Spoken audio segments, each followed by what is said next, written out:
All right, we're going to find the equivalent resistance for this compound circuit. After we find that, we're going to find its total current. When we get done with doing that, we're going to go back and find the voltage and current through each individual element or resistor. When I do this, I try and find the most isolated set of resistors, the smallest one. And in my money, it's these two guys. These two guys are in series. We have an 1 ohm and 5 ohm resistor. So with a simple series circuit, to find the equivalent resistance or the total resistance that they offer, you would simply add them together. So you'd have 1 plus 5, which gives us 6 ohms. What that means is that you can replace those two separate resistors with one 6 ohm resistance, and the resistance they represent would stay the same. So that's what we're going to do. So I've taken out those two resistors, and I'm going to replace them with one single 6 ohm resistor.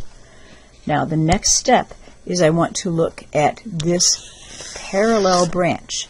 So I've got two 6 ohm resistors in parallel, and our total is kind of a pain to figure out. And we're going to have to take 1 over RT is equal to 1 over 6 plus 1 over 6, which gives us 2, 6, and then we have to do the big flip in order to get the equivalent resistance or the total resistance. So the big flip would say that the total resistance of those two resistors in parallel is 6/2, which is 3 ohms.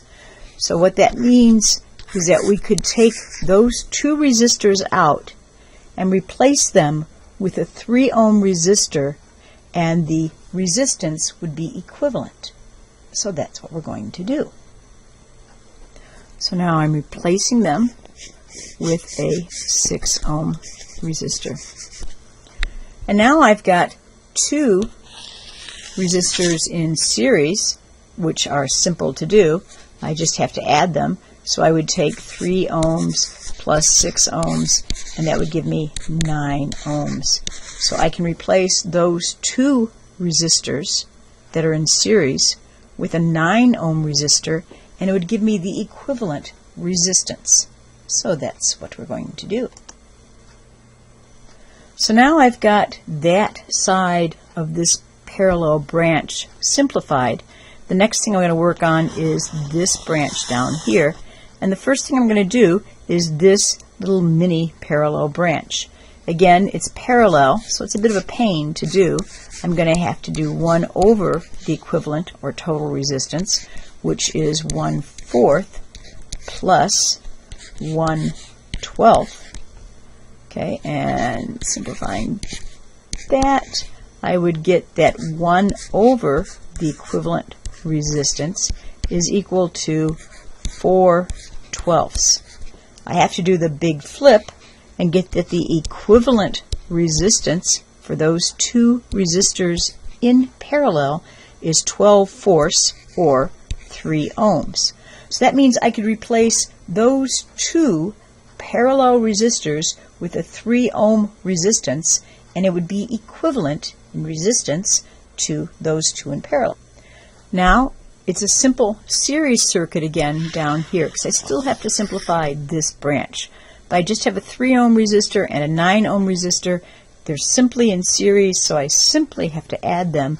3 plus 9 gives me 12. So that means I could replace those two resistors with a 12 ohm resistor, and it would be equivalent in terms of resistance. Okay, now I've got, looking at this big parallel branch, I've got a 6 ohm resistor and a 12 ohm resistor in parallel. So again, parallel is kind of a pain. To get the equivalent resistance or the total resistance, I'm going to take 1 over 6 plus 1 over 12. And that gives me that 1 over the equivalent or total resistance is equal to 3/12, which means we have to do the big flip. The equivalent resistance or the total resistance, 12 over 3, is equal to 4 ohms. So what that means is I could take that parallel branch and replace it with one 4 ohm resistor, and it would have the equivalent resistance of that. So that's what we're going to do. Now we've got it down to just 2 resistors in series, the 2 ohm resistor and the 4 ohm resistor. That makes it very easy to find the equivalent or total resistance of this simple circuit now, and it's 4 plus 2 would be 6 ohms. So I can now fill in this chart as 6 ohms. I can then use Ohm's law to find the current. So Ohm's law, V equals IR. My voltage is 18, so I've got 18 divided by 6 to give me the current, or my current is equal to 3 amps. So I can fill that part in too. And of course, I could also get my power. Power is equal to current times voltage, and my current is 3, my voltage is 18. That gives me a power of 54. Now I just have to work backwards and start getting my individual elements taken care of. Let's take a look at what this means to us.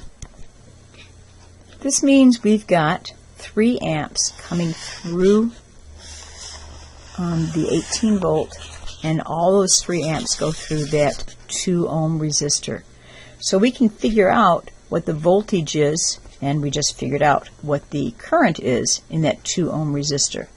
For this 2 ohm resistor, the current has to be 3 amps. I can go ahead and fill that in, 3.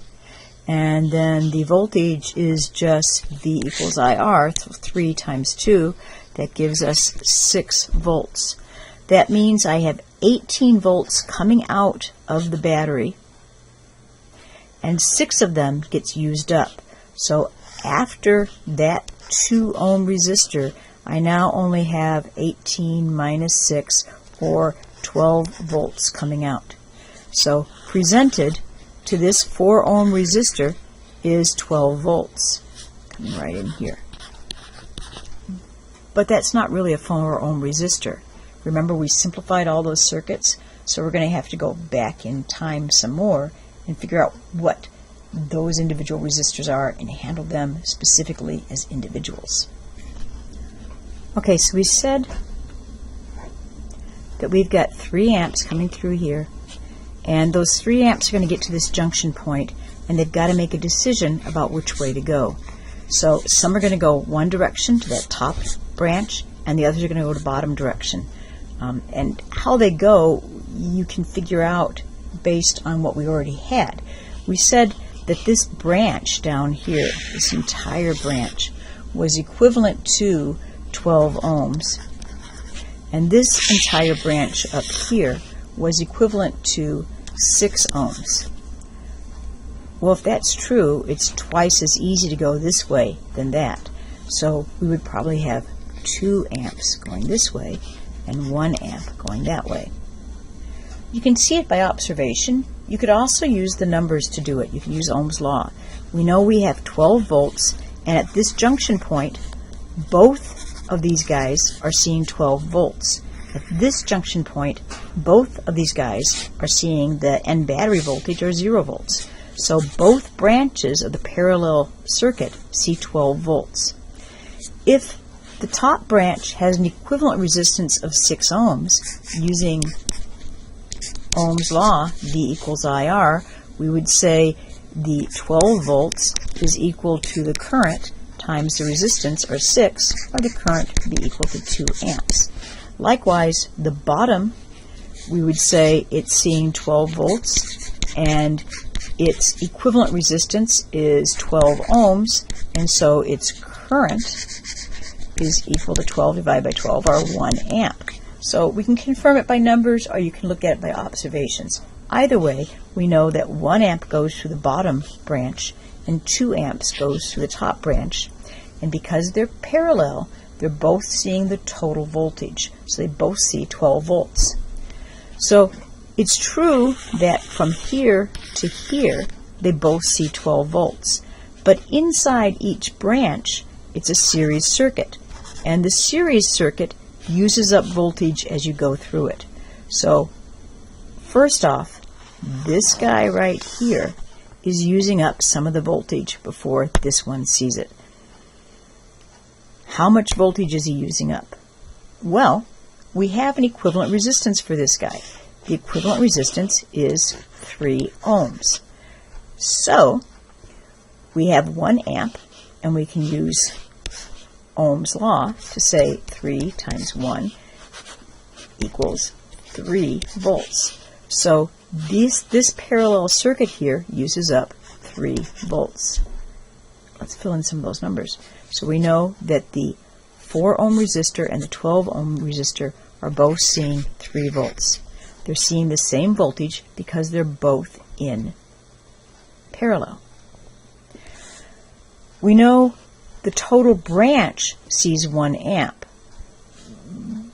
but those currents get to decide which way they want to go. So the 4 ohm is going to see part of the 1 amp, and the 12 ohm is going to see part of the 1 amp. You could probably figure it out by inspection, but we'll use the numbers in a minute. Let's look at the current through this 9 ohm resistor. Okay, after the current splits up to go through the 4 ohm and the 12 ohm, then it gets back together again to go through that 9 ohm resistor. So the 9 ohm is seeing a total of 1 amp, so we can fill that in. If it's seeing a total of 1 amp, we can use Ohm's law, V equals IR, and we can say, well, we know that the current is 1 amp and the resistance is 9 ohms. That means the voltage it's seeing is 9 volts. This branch right here, or this equivalent resistance, used up 3 volts. This guy is seeing 9 volts. 3 plus 9 equals 12. And sure enough, you should have a total of 12 volts between the two sides. So that looks good. Now we just have to go back and figure out the current going through the 12 ohm resistor and the current going through the 4 ohm resistor. Okay, so looking at this 12 ohm resistor, we've got a voltage we now know of 3 volts. Using Ohm's law, we can find the current. So we have 3 equals I times 12. The current would be equal to 1/4 or 0.25 amps. So we can fill that in for the 12 ohm. And then, of course, for the 4 ohm, V equals IR, again, we would have 3 volts because they're in parallel, so they're seeing the same voltage times 4, and we would have the current equals 0.75 amps. Now, you could probably also figure that out, realizing that this is going to have 3 times as much current going through its branch as this branch will, because the resistance is 3 times less. And if you only have 1 amp to work with, that means 3/4 of it goes through here, 1/4 of it goes through there, and that's 0.75 and 0.25. So we got this branch taken care of. We'll go back and figure out the power later because it's pretty easy. So now we're going back to this branch. Again, remembering from this junction point to this junction point, we've got 12 volts. But these two are in series. So that means part of the voltage is going to get used up by this guy, and part of the voltage is going to get used up by this parallel branch.